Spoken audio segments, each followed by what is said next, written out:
Est-ce que vous voulez vous réjouir de vous-même? Arrêtez de comparer et de rivaliser et restez avec moi aujourd'hui et apprenez comment faire ça.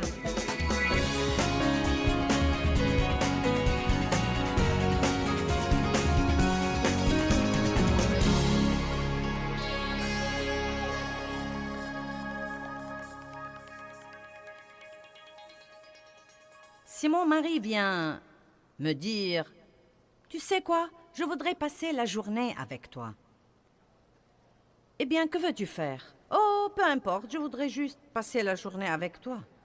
Vous savez, il ne s'agit pas tant de ce que nous ferions ensemble que du fait qu'il voulait vraiment être avec moi. Et je crois que nous nous laissons entraîner par le truc. Dieu, que veux-tu que je fasse? Que veux-tu que je fasse? Que veux-tu que je fasse? Je dois lire mes 6 chapitres et prier pour 1 heure et parler en langue et faire ceci et faire mes confessions et faire quelque chose d'autre et dip dip dip dip dip dip. Et je ne crois pas que tout cela impressionne Dieu. Je crois que nous devons juste être là et nous allons parfois lire et parfois prier et parfois chanter et nous allons parfois rire et parfois pleurer et j'ai beaucoup pleuré en ces temps-là. Mais écoutez, croyez-moi, si vous prenez une partie de votre temps et que vous la consacrez pour être avec Dieu, être avec Dieu, et si vous prenez délibérément le temps pendant ce temps pour recevoir, très souvent, quand nous entrons dans notre temps avec Dieu, nous essayons de lui donner. Il n'a pas besoin de ce que vous avez, à part votre adoration. Dites-lui donc, Dieu, j'ai besoin de toi. Je reçois le pardon de mes péchés. Beaucoup de fois, nous demandons des trucs et nous ne prenons jamais le temps de les recevoir. Oh Dieu, pardonne-moi s'il te plaît. Dieu, pardonne-moi, pardonne-moi. Pourquoi ne pas prendre le temps pour dire « Je reçois ton pardon. Je reçois ta miséricorde. Je reçois ta grâce et je reçois ta force pour faire tout ce que je dois faire aujourd'hui. Je les reçois de toi. » De toute façon, quoi que vous vouliez comprendre de ça, j'ai senti que Dieu m'a dit de vous dire que vous devez prendre le temps de vous guérir. Vous devez prendre le temps de vous guérir et de vous rétablir. Vous devez recevoir une révélation sur l'amour de Dieu. Vous devez laisser Dieu vous sécuriser quant à qui vous êtes en lui avant d'aller dans le monde et avant d'être en but au tir de nouveau. Amen? Écoutez-moi bien. Saul lançait des projectiles à David. Et les Sauls de ce monde nous lancent toujours des projectiles aujourd'hui.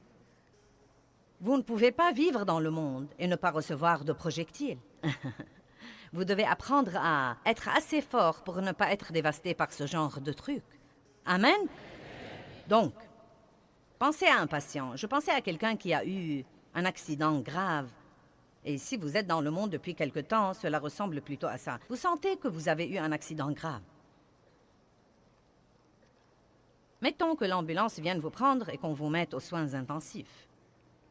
Personne ne s'attend à ce que vous fassiez quoi que ce soit.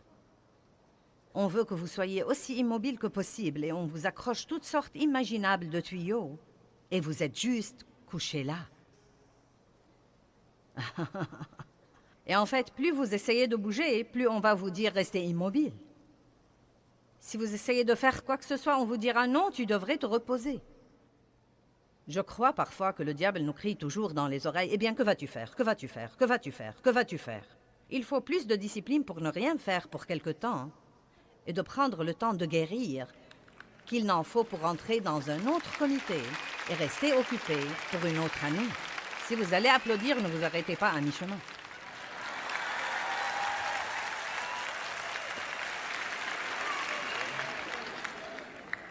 J'ai pris plus de temps que je ne le voulais pour dire tout ça. Cela veut-il dire quelque chose à quelqu'un comme quoi vous devez prendre quelque temps pour... Et vous savez, je crois même parfois, et j'ai même trouvé que pour moi parfois, je crois parfois que quelque chose nous blesse vraiment. Et parce que nous sommes des gens de foi, vous savez, nous n'aimons même pas admettre que ça nous a blessés. Oh, je suis très bien, le Seigneur soit loué. Et vous essayez de feindre et vous vous y habituez vraiment. Et vous savez, nous recevons ces coups différents des médias et c'est toujours intéressant quand les gens essayent de dire des choses sur votre compte alors qu'ils ne savent rien du tout.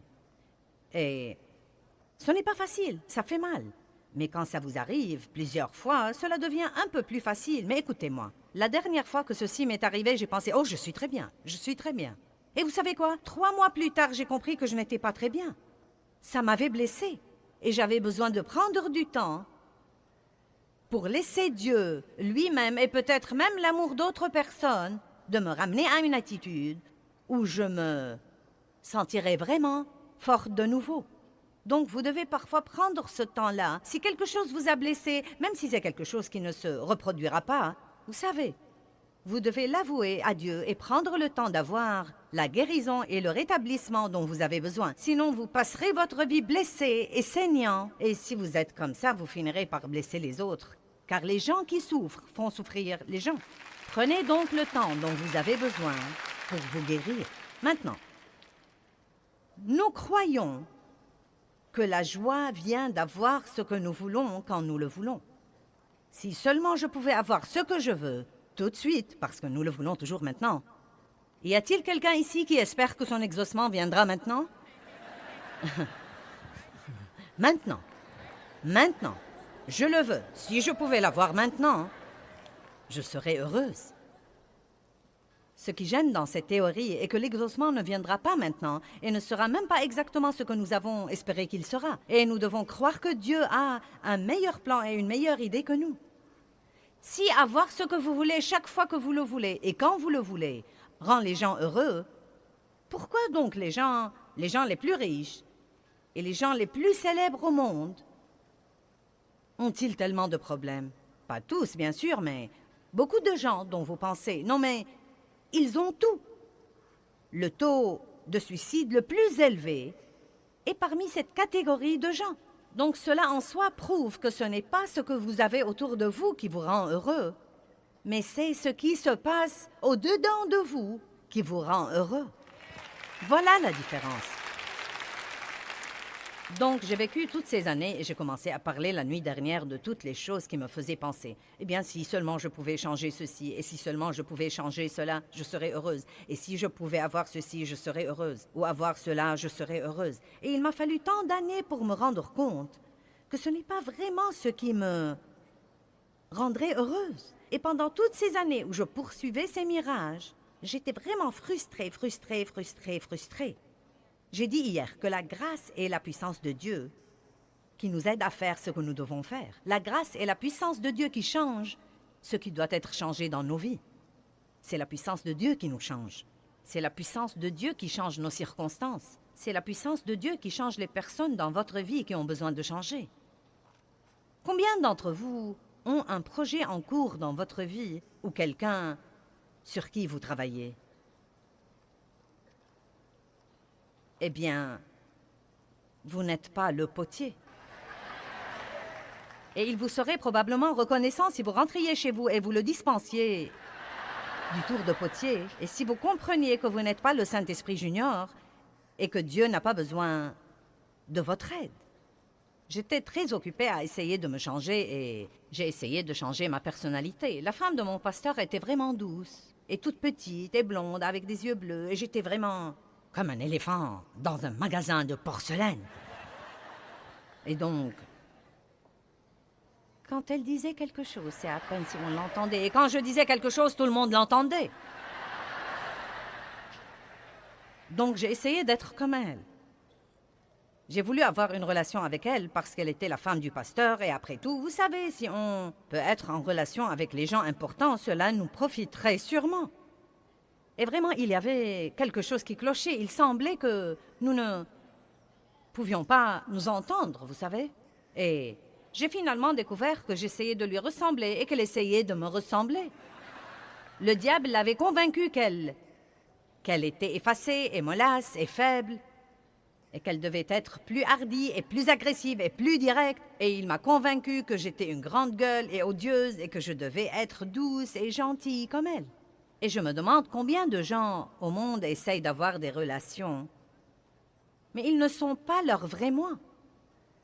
Ils ont les yeux sur quelqu'un d'autre et souhaitent être comme cette autre personne. Et ils sont loin de se douter que cette personne a les mêmes sentiments. Je suis heureuse de pouvoir aller déjeuner avec Darlene aujourd'hui sans vouloir être comme elle et être heureuse d'être moi. Mais il y a eu une époque où je n'étais pas du tout comme ça. J'aurais pensé, oh, si seulement je pouvais chanter comme ça. Si seulement j'avais des cheveux blonds, si seulement je pouvais porter une robe sur mon jean, être superbe là-dedans. J'y ai pensé ce matin quand elle était là. Je l'ai vue porter ce qui a l'air d'être une paire de rideaux de fenêtre et ça lui allait à merveille. Non, mais elle peut enfiler n'importe quoi et mettre une ceinture dessus et la descendre jusque-là et mettre une paire de bottes et rejeter ses cheveux en arrière et sortir et être superbe. Pas moi, mince alors. Je dois travailler là-dessus.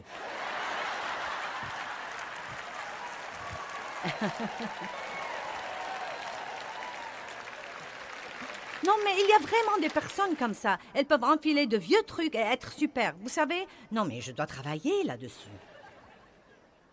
La liberté, c'est quand vous n'êtes plus obligé de vous comparer à quelqu'un d'autre désormais. Savez-vous que la liberté est quand vous pouvez juste être vous-même et savoir que Dieu vous aime pour vous et qu'il vous aime inconditionnellement et qu'il ne vous aidera jamais à être quelqu'un d'autre. Il ne veut pas que vous soyez quelqu'un d'autre. Il veut que vous soyez le précieux vous qu'il vous a créé pour être. Vous ne devez pas comparer.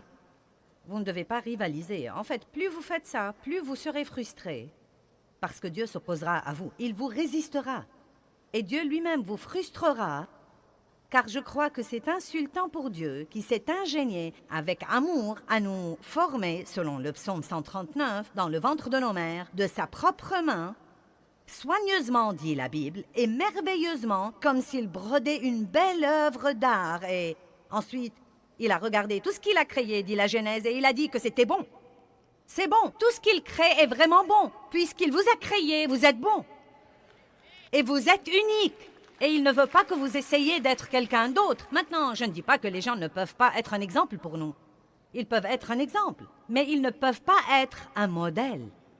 Ils ne peuvent pas être le modèle selon lequel nous vivons et nous croyons que c'est comme ça que nous devons être. Amen. Je n'aimais pas mes dons et mes talents. Je n'ai jamais été douée pour les travaux manuels. Non, mais vous savez, je ne veux pas vous choquer, mais je suis comme... Je ne m'intéresse pas à la cuisine ou...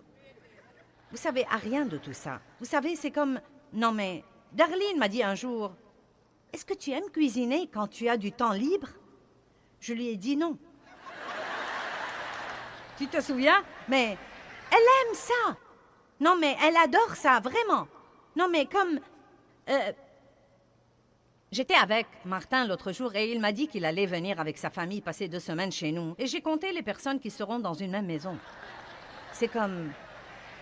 Combien? Il y a 6 enfants et leurs parents. Ça fait 8 et ensuite vous avez vous et Marc. Et 3. Donc ça fait 5 et 8. Ça fait 13 personnes dans une même maison pour 2 semaines. Il n'y a pas moyen que je fasse ça. Non mais je peux vous mettre dans un bel hôtel, mais vous n'allez pas loger chez moi. Vous feriez bien de passer un soir dîner chez moi.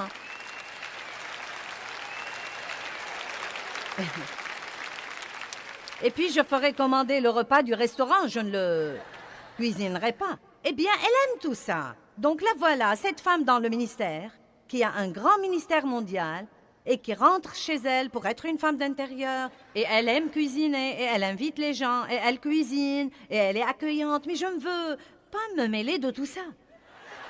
Rien de ça. J'avais une voisine qui était comme ça. Elle était Miss Femme d'intérieur à l'époque où je manquais d'assurance et où je ne savais pas qui j'étais. Quand j'avais besoin d'une année pour m'accrocher à la vigne. Allez, je dois m'adresser à quelqu'un aujourd'hui. Quand j'avais besoin de cette année pour m'accrocher à la vigne, pour m'accepter et m'aimer, Dieu a dû régler quelques trucs en moi avant de pouvoir travailler par moi. Il y a des gens parmi nous aujourd'hui et des gens qui nous regardent à la télé. Vous voulez que Dieu fasse quelque chose de grand par vous, mais vous ne lui permettez de rien faire en vous. Vous devez tout d'abord régler quelques problèmes dans votre propre vie et arrêter de dire « je suis comme ça et je n'y peux rien, je suis comme ça ». Vous savez, si vous êtes susceptible et si vous êtes blessé et si vous en voulez aux autres pour leur bénédiction et si chaque fois que quelqu'un essaye de vous dire une parole de correction, vous vous mettez sur la défensive, il y a quelque chose qui ne va pas. Et ce n'est pas la faute à quelqu'un d'autre, c'est votre faute à vous. Et vous devez vous réunir avec Dieu, vous accrocher à la vigne assez longtemps pour découvrir ce qui cloche chez vous ou ce qui ne va pas chez vous pour que vous puissiez vous guérir et être heureux.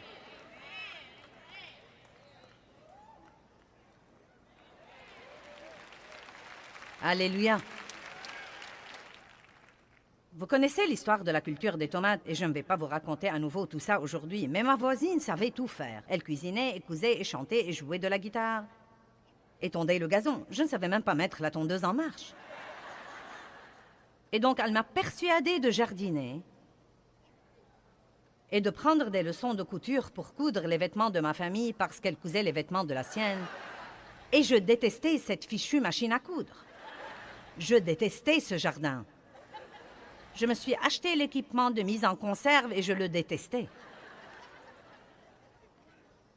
Nous avons jardiné et cultivé des tomates, j'avais mon équipement de mise en conserve et les tomates mûrissaient.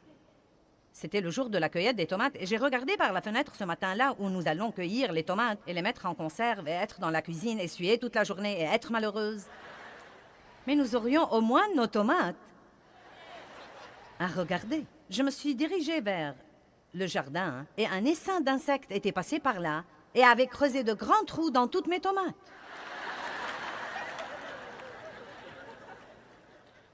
Et je n'ai pas compris parce que j'avais prié sur mes tomates.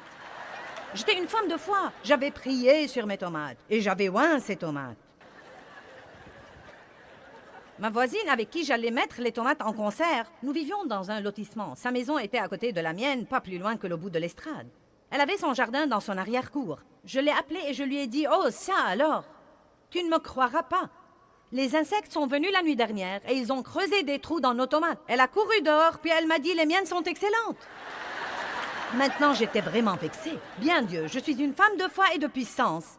J'ai prié sur mes tomates, je doute qu'elle ait même prié sur les siennes. Pourquoi les insectes ont-ils mangé mes tomates et pas les siennes? Il m'a dit « Je ne t'ai jamais dit de... »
des tomates. Je ne suis donc pas obligée de protéger tes tomates.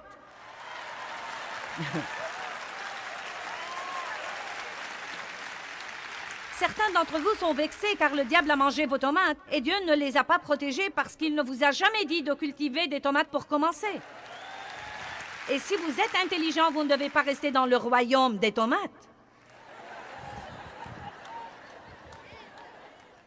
Allez, quelqu'un comprend quelque chose, je peux voir ça. Eh bien, je ne comprends pas pourquoi ça ne marche pas. Je ne comprends vraiment pas. Je fais de gros efforts, j'essaye vraiment, j'essaye. Et rien de ce que je fais ne marche. Oh, allez vous accrocher à la vigne pour un an. Et arrêtez d'essayer de faire ce que font tous les autres. Quelqu'un passe par l'église et dit qu'on est censé lire toute la Bible tous les ans. Donc maintenant, vous êtes en sueur tous les matins pour lire 8 chapitres de la Bible et pouvoir les cocher sur votre calendrier. Et Dieu ne vous a même pas oint pour ça. Écoutez-moi, parfois je dois toujours regarder la première page de la Bible et la table des matières pour trouver un chapitre particulier. Et je suis une enseignante de Bible internationale. Je suis désolée de vous faire redescendre sur terre.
devrais pouvoir les mémoriser et les citer et faire tous ces trucs-là, mais...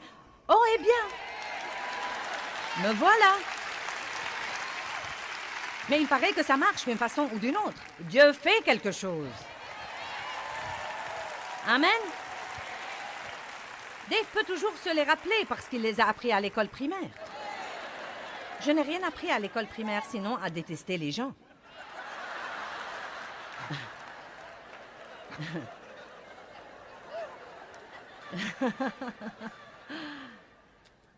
Je n'ai pas eu l'occasion d'être élevée comme tous les autres.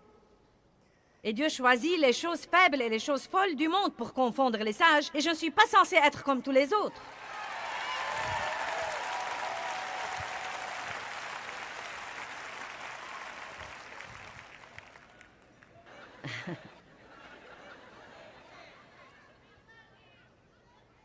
Recevez la grâce d'être vraiment qui vous êtes. Abandonnez tous ces trucs. Jouissez de votre vie, mais vous n'allez pas jouir de votre vie si vous ne vous aimez pas. Vous devez commencer par vous aimer vous-même. Et cela veut dire ne plus regarder ce que tous les autres savent faire et vouloir le faire vous-même. Je me suis armée de patience et j'ai cousu 2 choses à mon mari. Je lui ai cousu un short et une chemise. Vous vous rappelez de l'époque où le stretch était à la mode et savez-vous ce qu'était étendre et coudre?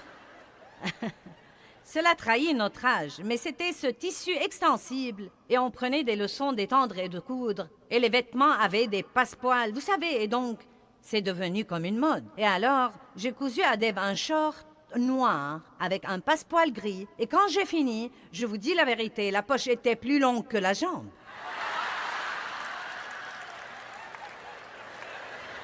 La jambe était jusqu'ici et la poche jusque-là. Ensuite, un jour, j'ai ourlé la manche de sa chemise et je l'ai ourlé d'en haut au lieu d'en bas. Et j'ai dû m'asseoir au sous-sol avec ce petit truc pour le défaire. Et ce que je voulais faire était chasser les démons.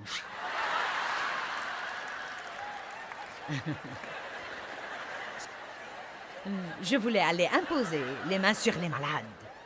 Prêcher l'Évangile, et me voilà essayant de cultiver des tomates et de coudre des vêtements à Dave, juste afin de prouver que j'étais une femme ordinaire.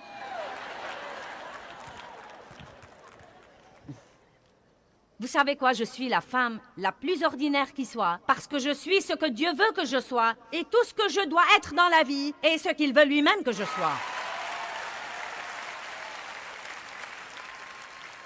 Ne vous asseyez jamais dans l'assemblée pour regarder quelqu'un sur l'estrade et souhaiter être à sa place.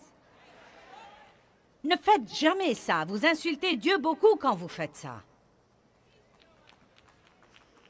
Vous devez être satisfait de votre don et de votre personnalité et de ce que Dieu vous a appelé à être. Regardons Jean chapitre 3 pour un instant.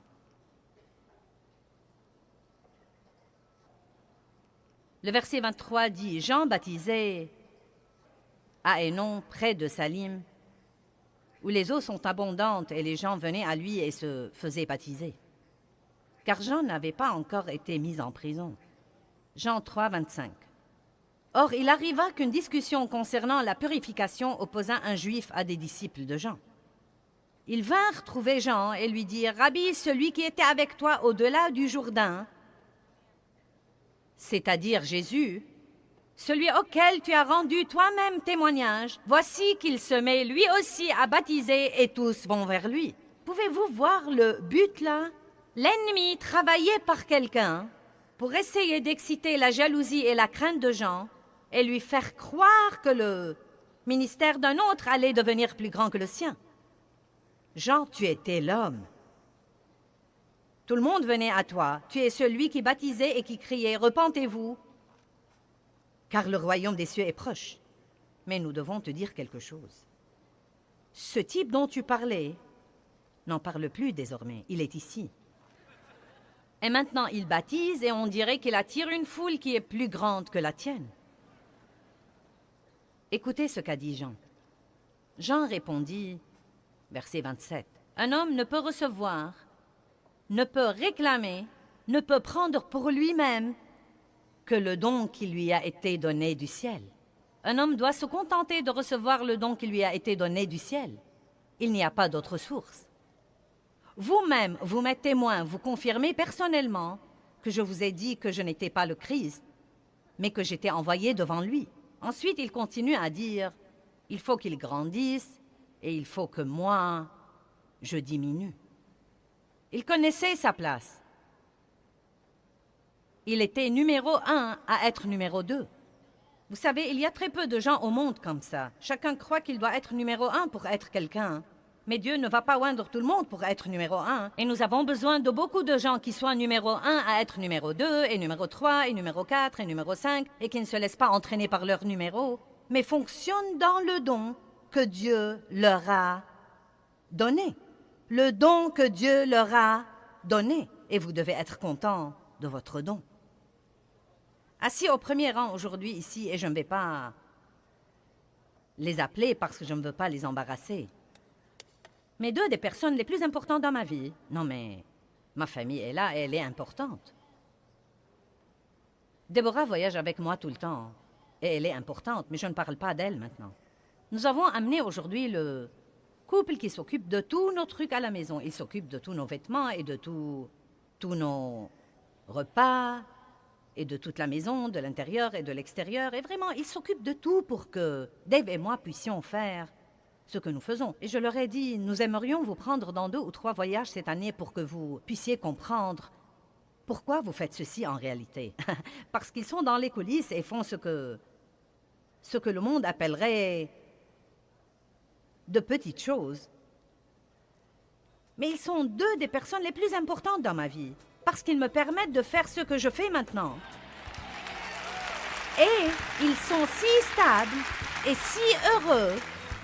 J'aime ça, car ils viennent tous les jours et sont toujours d'humeur égale.